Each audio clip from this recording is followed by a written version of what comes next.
జయ Ho India news channel, Swachh ki Awaz, national news channel. ఇప్పుడు మన తెలంగాణలో సరికొత్త విధంగా అత్యంత ప్రతిష్టాత్మకంగా సంచలన వార్తలతో మీ ముందుకు వస్తున్న మన జయ Ho India news channel. Jaya Ho India news channel, Swachh ki Awaz, Jaya Ho India news channel.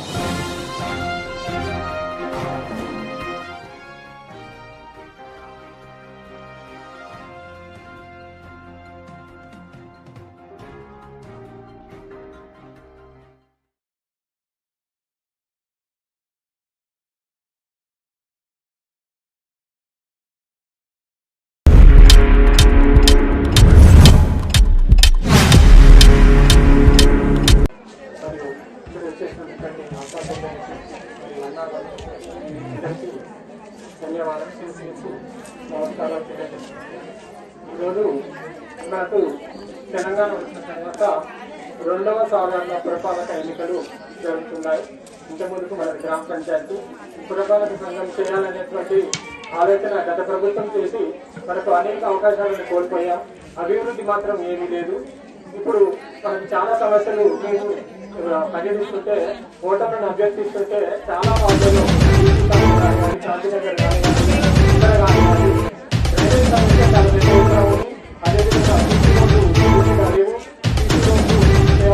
అవసరం ఉంది. గత ప్రభుత్వం కానీ ఇప్పుడున్నటువంటి ప్రభుత్వం కానీ ఎలాంటి పనులు అభివృద్ధి చేయడం లేదు. కాబట్టి ఒకసారి భారతీయ జనతా పార్టీకి అవకాశం ఇస్తే ఈ పనులన్నీ మేము పూర్తి చేస్తాం. అదేవిధంగా ఇప్పుడు చెప్పడం జరిగింది, సీసీ కెమెరాలను ఏర్పాటు చేస్తామని, వైద్య శిబిరాలు ఏర్పాటు చేస్తామని. ఎందుకంటే చాలా మందికి అనుకోకుండా హెల్త్ ఇష్యూస్ వస్తున్నాయి. కానీ మనకు హెల్త్ చెకప్ చేసుకోవడానికి కూడా, బాడీ హెల్త్ చెకప్ చేసుకోవడానికి కూడా తెలియక, ఆర్థిక స్తోమత లేక చేసుకోవడం లేదు. కాబట్టి ఇటువంటిది ఖచ్చితంగా మేము చేపిస్తాం, మీరు ఆశీర్వదిస్తే. ఇంకా మనకు కేంద్ర ప్రభుత్వం నుంచి మనకు 243 ఆర్టికల్ మనకు మున్సిపాలిటీల గురించి తెలియజేస్తుంది. టీ నుండి అంటే జెడ్జి అనే ఆర్టికల్ వరకు ఉంటాయి దీంట్లో. ఇది 1992 సంవత్సరం 74వ రాజ్యాంగ సవరణ ద్వారా ఈ పురపాలక సంస్థకు ప్రత్యేక చట్టం రాజ్యాంగబద్ధంగా కల్పించింది. మీరు అంటే చదువుకున్న వారికి, విద్యావంతులకు అవకాశం ఇస్తే ఆ స్కీమ్స్ గురించి కానీ, ప్రభుత్వం యొక్క ఇచ్చేటువంటి స్కీమ్స్ తో పాటుగా మీకు అవేర్నెస్ కలిగజేసి ఆ అవకాశాలను మీకు కల్పిస్తాం. అందులో మేము భాగస్వామ్యం చేస్తాం. చాలా కేంద్ర ప్రభుత్వ పథకాలు ఉంటాయి, కానీ రాష్ట్ర ప్రభుత్వం మీకు తెలియజేయలేదు. ఆ విధంగా ఇప్పుడు మనకు ప్రధానమంత్రి ఆవాస్ యోజన కింద కూడా కేంద్ర ప్రభుత్వం 393 కోట్లను విడుదల చేసింది.